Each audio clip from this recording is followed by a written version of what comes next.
audio's alright this time because it's been really low and I haven't been able to hear much, so just going to keep moving forward from being taken to hospital in 2017.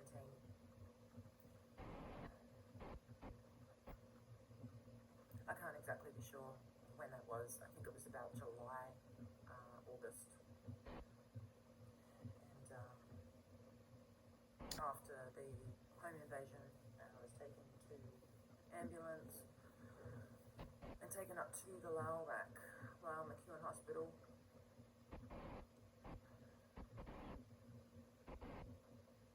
So that night,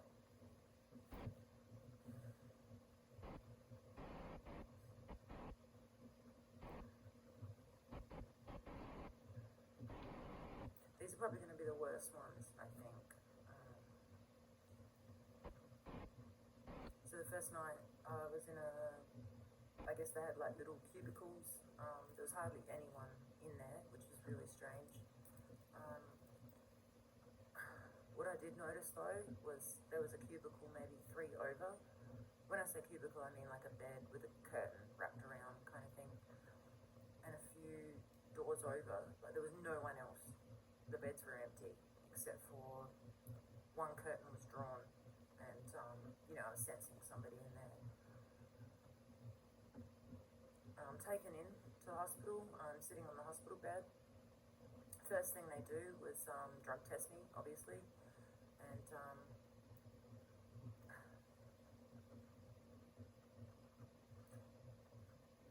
he comes back in and says, "Oh, you're all clear. There was just a tiny bit of methamphetamine in your system." And I said, "No, there's not. I didn't put that into my body for a start." And he goes, "No, it's okay. It's only a trace." And I'm thinking, "No, it's not okay." And that's where I made the correlation that the cup of tea that I was made back at the house, there was something put in there. And not just that, but I saw the 2 officers that were standing in the kitchen.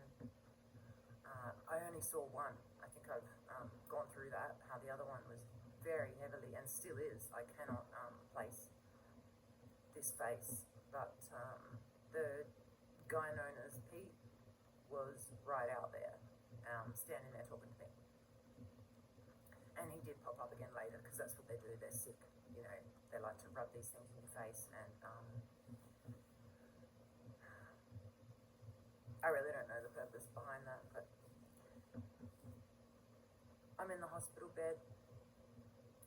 Across from me, there's like a row of chairs, and there's an old guy sitting there. I'm going to say like 50s, 60s, heavy set. Next to him, there's a woman.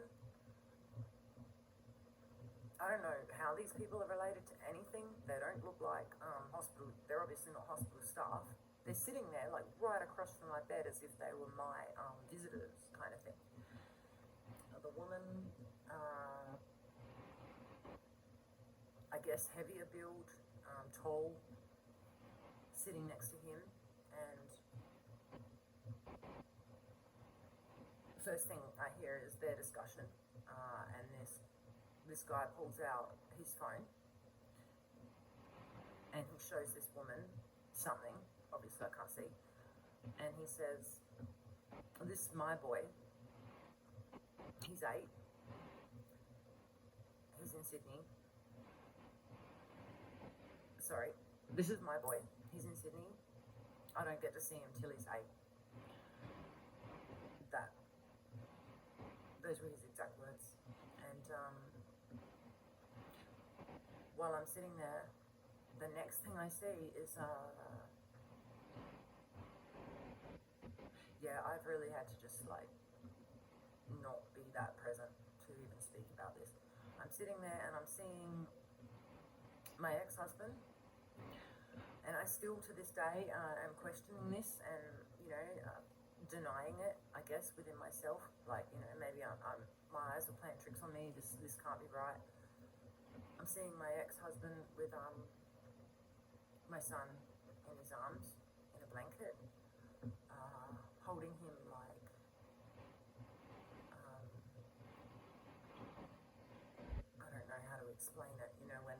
child is laying on their back and you're holding them at the shoulders and then under the knees and carrying them. And his legs were flopping. And I'm seeing an ambulance person, not an ambulance person, sorry, a person usher him in. Now, I've thought about this a lot and I'm confused because if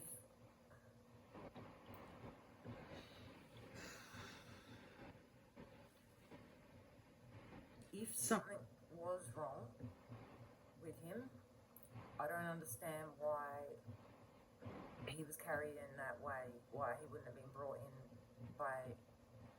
on a gurney sort of thing. Because I've gone over this a lot of times and tried to examine it, you know what I mean?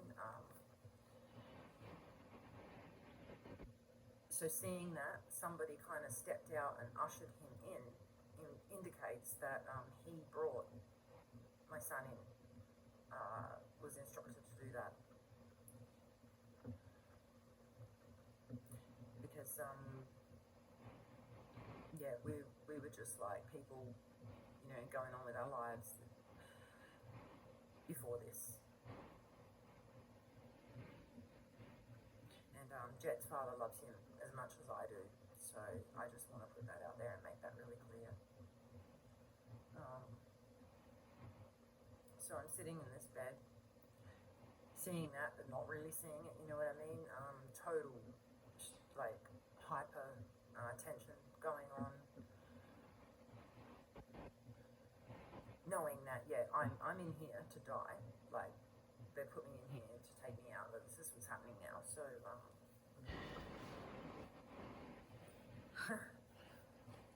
this is probably the hardest bit to actually say because I don't think anyone ever gets the opportunity to say this, and if they do, they're probably seen as insane, but not one word I have said has been embellished or fabricated. I'm doing something pretty unusual and getting on YouTube and just telling the exact truth. So it is what it is, and that's where we're at. So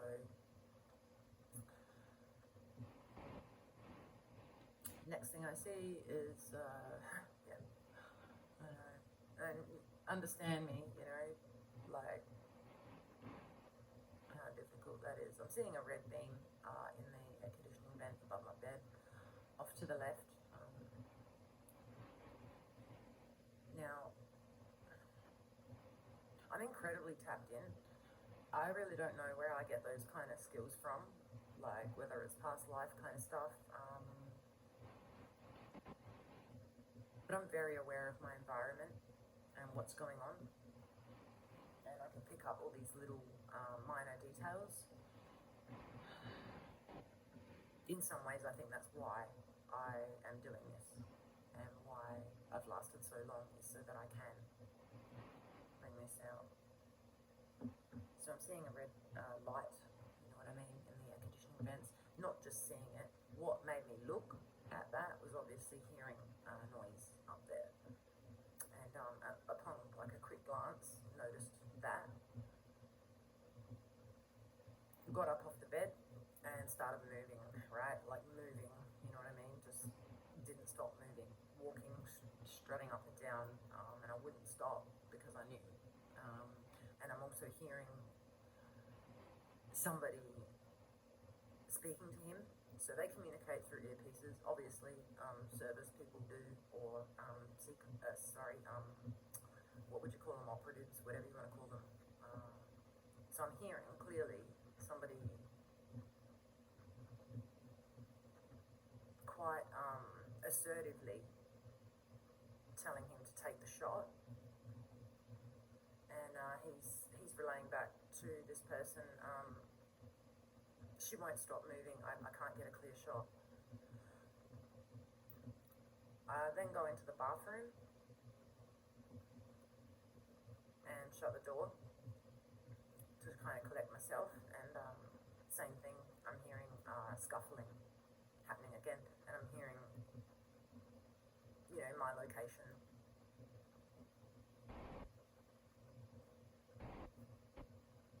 My location being relayed to this person, shooter, whatever you want to call them. And I knew then, like, I had to get out the bathroom. So I come out again, and I'm still moving around, would not stay still.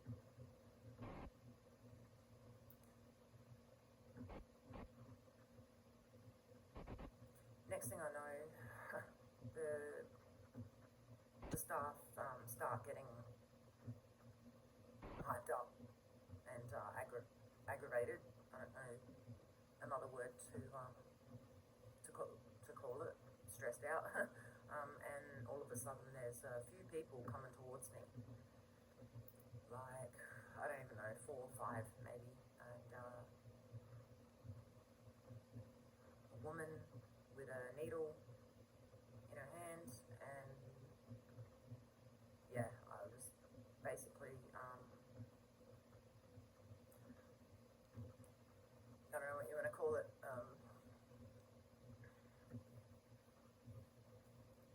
they're coming towards me, at least 4 of them. There's a woman with a syringe in her hand, and you need to calm down, you need to sit down, and the last thing I remember saying was, please don't do this, please don't do this. And next thing I know, boom, there's a massive injection going into my right leg, and I'm out.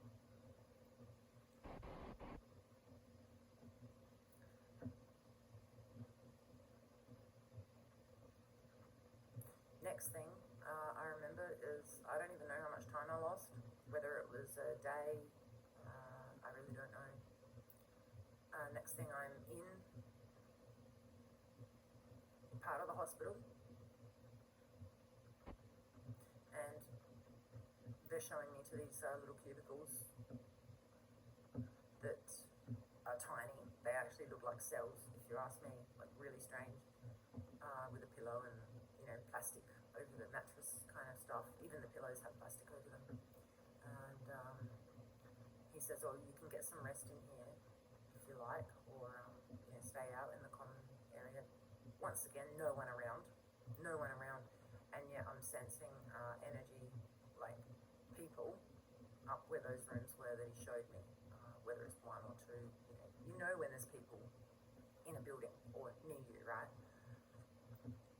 So I'm thinking, no, I'm not cornering myself like a rat in this tiny little room with a window in the door. And I came out into the common area, which was like a lounge room, lounge chairs kind of thing. And I laid down on a lounge.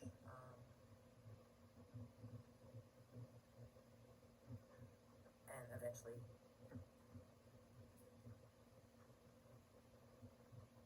got up again, started wandering,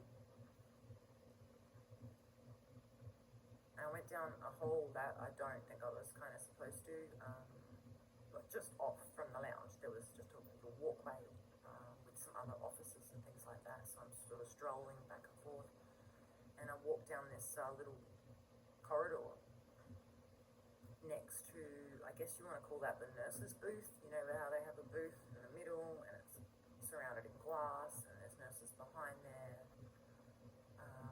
So I've gone past them down this little corridor.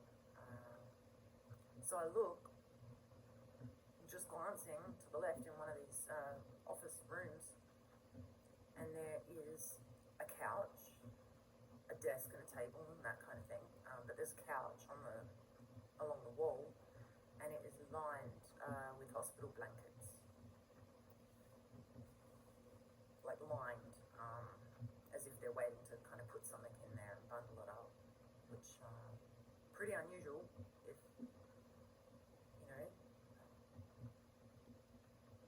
and immediately there's a nurse upon me, you need to come back in this area, you should be down here, that kind of thing. So I'm back on the couch, and I fall asleep.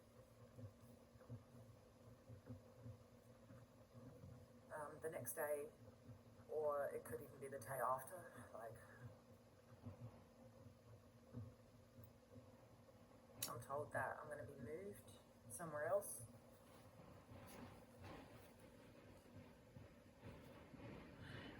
I was moved into another part of the hospital where I stayed, and that was basically where I spent the duration of the time. And there were more people in there, affiliates and that kind of thing, and possibly other people in my position. So I'm in that part of the hospital, the mental health wing,